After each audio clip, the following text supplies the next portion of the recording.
नमस्कार किसान साथियों, किसान भाइयों। आज हम जानेंगे गेहूं में हमें अंतिम यूरिया कब देना चाहिए, कब इस्तेमाल करना चाहिए, अंतिम यूरिया कितनी मात्रा में हमें डालना चाहिए ताकि हमारे पौधे को उसका ज़्यादा लाभ मिल सके।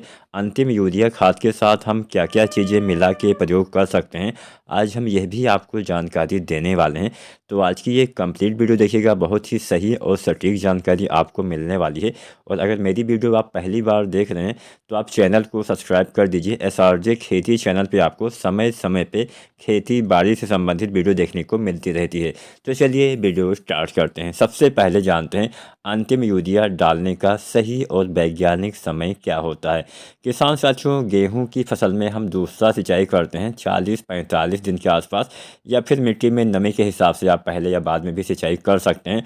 तो जब हम दूसरा पानी लगाते हैं तो दूसरा पानी लगाने के बाद हमें अंतिम यूरिया खाद का इस्तेमाल अपने गेहूं की फसल में कर देना चाहिए। अब आपने समय तो जान लिया कि दूसरा पानी तो हम 45 दिन, या मान लीजिए आपने देर में लगाया तो फिर 50 दिन के आसपास तक लगा ही दिया होगा। तो गेहूं में अंतिम यूरिया भी आप इसी पीरियड के आसपास 50 दिन या 55 दिन के अंदर गेहूं में डाल लेंगे तो अधिक लाभ मिलेगा। अब इसके बाद आपको यूरिया नहीं डालना चाहिए। क्यों नहीं डालना चाहिए वो भी हम आपको बताएंगे। सबसे पहले जानते हैं कितनी मात्रा में यूरिया हमें इस अवस्था में डालना चाहिए। तो यूरिया आपको दूसरे पानी पे 40 से 45 किलो प्रति एकड़ के हिसाब से औसतन देना होता है। एक सामान्य वैरायटी में, जो कुछ अगेती वाली किस्में होती हैं जो थोड़ा अधिक उत्पादन देती है, उसमें आप कुछ यूरिया 10-15 किलो बढ़ा के भी प्रयोग कर सकते हैं। कोई DBW वाली वैरायटी है जिसकी आपने अगेती बुआई की है तो केवल उन्हीं किस्मों में आपको ज़्यादा यूरिया के साथ साथ अन्य सभी खाद्य उसमें ज़्यादा ही देना पड़ता है। बाकी औसतन लगभग सभी वैरायटियों में आपको 40 से 45 किलो यूरिया दूसरे पानी के बाद 45 दिन, 50 दिन या 55 दिन के अंदर आपको डाल देना चाहिए। अब यहाँ पे आपने यूरिया तो डाल दिया, इस यूरिया खाद के साथ कुछ अन्य चीज़ें भी इस अवस्था में अपने फसल के कंडीशन के हिसाब से आप प्रयोग कर सकते हैं। मान लीजिए थोड़ा बहुत पीलापन दिखता है, थोड़ा बहुत आपके पौधे में हरियाली नहीं दिखती है, तो इस यूरिया खाद के साथ मतलब इसके बाद में आप कुछ माइक्रो न्यूट्रिएंट्स भी डाल सकते हैं।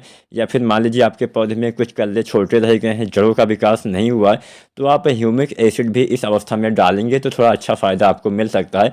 वैसे ह्यूमिक एसिड डालने का सबसे बढ़िया टाइम होता है पहले पानी के आसपास, लेकिन ना डाला हो। आप चाहते हैं कि जो आपके छोटे वाले पौधे हैं, अब ऐसा नहीं कि हाँ सभी जो आपके पौधे में कल्ले निकलते हैं एक समान नहीं निकलते हैं।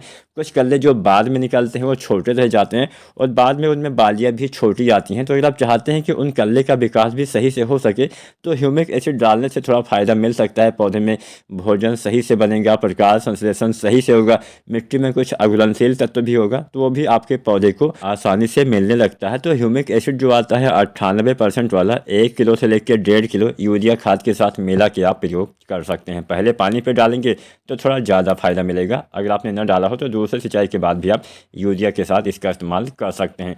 या फिर आप कुछ माइक्रो न्यूट्रिएंट्स भी डाल सकते हैं जिसमें आपका मैग्नीशियम हो गया, फेरस सल्फेट हो गया, इसका आप स्प्रे विधि से भी प्रयोग करेंगे तो जो आपके पौधे में थोड़ा बहुत पीलापन इन सूक्ष्म तत्वों की कमी की वजह से है वो भी दूर हो जाएगा।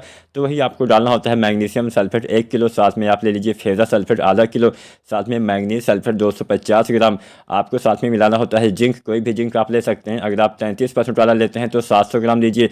इसके साथ 1 या 2 किलो दानेदार यूरिया, ये 4-5 चीज़ें अलग अलग घोल बना के एक साथ आप स्प्रे कर सकते हैं।